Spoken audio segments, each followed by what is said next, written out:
Today we are diving back into our series on assessment tips. We talked about before your internal critic and how to shut them up. We talked about just keep swimming and continuing to interpret when you're faced with really difficult situations. And then last week we talked about picturing your person, your consumer, when you're interpreting so that you can gear your interpretations to them.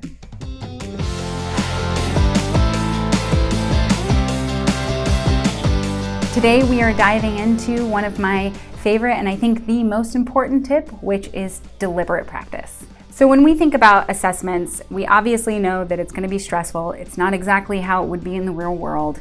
And in order to recreate those kinds of environments, we need to practice for the test. It's important to keep in mind what exactly you're going to face when you go to take your assessment. And luckily the BEI provides us with a really awesome study guide. When you're practicing, I think it's important to pick a source that is going to be something that you anticipate seeing on the test and to use that source deliberately to practice over several periods of time. Often when we practice, we do one source, we do one take, and then we're done.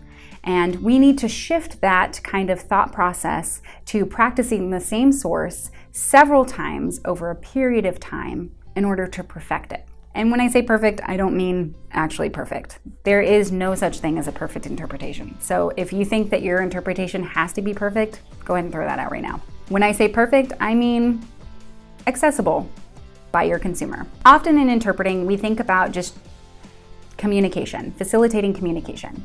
We don't necessarily think about the fact that interpretation and using sign language comes in a different modality. So sign language is a different modality. It's not spoken, it is physical. We are using our physical body to communicate. And I think when we go to practice, we need to approach it in a deliberate way where we are looking at the physicality of sign language and we need to work on our muscle memory. We're often so focused on the linguistic aspects of the language that we don't think about the physical aspects of the language, and that muscle memory is very important for producing signs accurately. Have you ever had a sign pop up and it's your first time using it and it feels really awkward or uncomfortable, or you try to do it and you produce it in the wrong way and you have to be corrected by a mentor or a friend? That's because the brain doesn't have those pathways yet. And so you have to figure out a way to deliberately practice so that you can build those pathways and that physicality of the language. So when I pick a source, I pick something that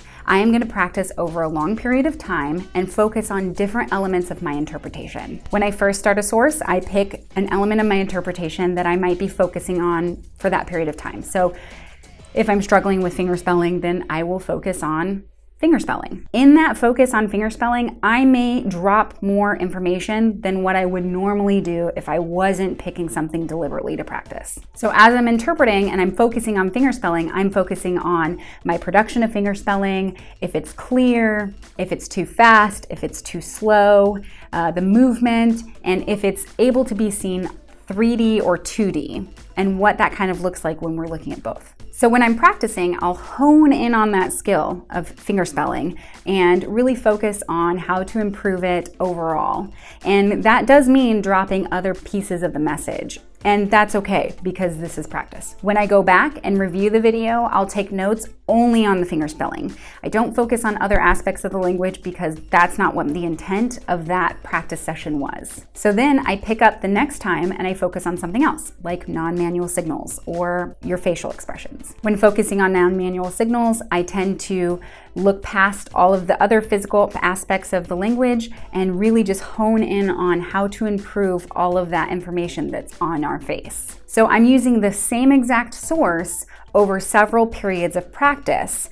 The information is familiar to me and I'm able to pick up some things and hone in on other things and able to produce something that is very successful at the end of this process. This process is really helpful in solidifying those pathways in your brain and solidifying that feeling and that modality of being physical with the language. The next thing I like to do with this source is to do a final overall interpretation, keeping in mind all of the things that I've worked on up to that point.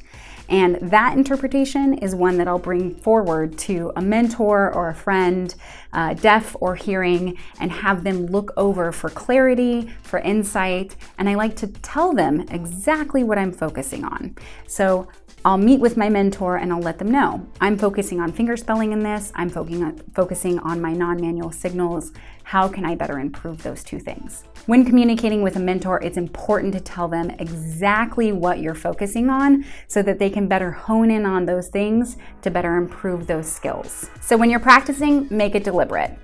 Journal about, before you start, as your pre-conference, journal about what you're going to focus on, what skill you're going to hone in on when you go to interpret that source material. Notice the places that you were successful, notice the places and notate the places where you were not as successful, and figure out different ways and approaches to make yourself successful for the next time that you do that same source material. Over time, you'll start to see your interpretation of that source material improve because you've physically practiced it and it's been deliberate. This week, we want to know what you're working on. What kind of sources are you using? What kind of skills are you honing in on? What's something that you've been faced with that's a challenge in your interpretations and in your practice? So check out our YouTube channel and subscribe. Click the link below to get to our website, The Gracious Mind, where you can find more events and things that we have going on. This is Connect to Care, and we are here for you. Have a great week.